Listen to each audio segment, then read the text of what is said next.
আজি শাওণ মাহৰ প্ৰথমটি পবিত্ৰ সোমবাৰ আৰু তাৰে হৈয়ে মা মই বাবু ওচৰৰ শিৱ মন্দিৰলৈ পানী ঢালোঁ বুলি গ'লোঁ। আৰু এয়া ৰাতিপুৱাই উঠিছোঁ 4:30 বজাতে, আৰু অলপ সোনকালে গ'লোঁ হয়, কিন্তু বহুত বৰষুণ দি আছিলে। এয়া দেখিছে গোটেই পানী, আৰু আমি চেণ্ডেল নিপিন্ধাকৈয়ে যাব লাগিব, সেইবাবে চেণ্ডেল পিন্ধি অহা নাই। আৰু ফাইনেলি আমি আহি পাই গ'লোহি শিৱ মন্দিৰটো। ইমান দূৰ নহয়, আমাৰ ঘৰৰ পৰা গোটেই ওচৰতে হয়, অকণমান গ'লেই পায়।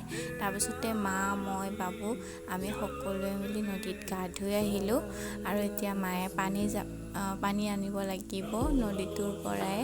মই এয়া ৰৈ আছোঁ। তাৰপিছতে আমি পানী চানী ঢালি চাকি ধূপ বন্তি জ্বলাই ঘৰলৈ আহিলোঁ। আকৌ মায়ে ঘৰৰ মন্দিৰত এয়া চাকি দিবলৈ লৈছে। আৰু আজিৰ দিনটো আমাৰ এনেকৈয়ে গ'ল। আশা কৰোঁ ভগৱানে সকলোৰে মংগল কৰক।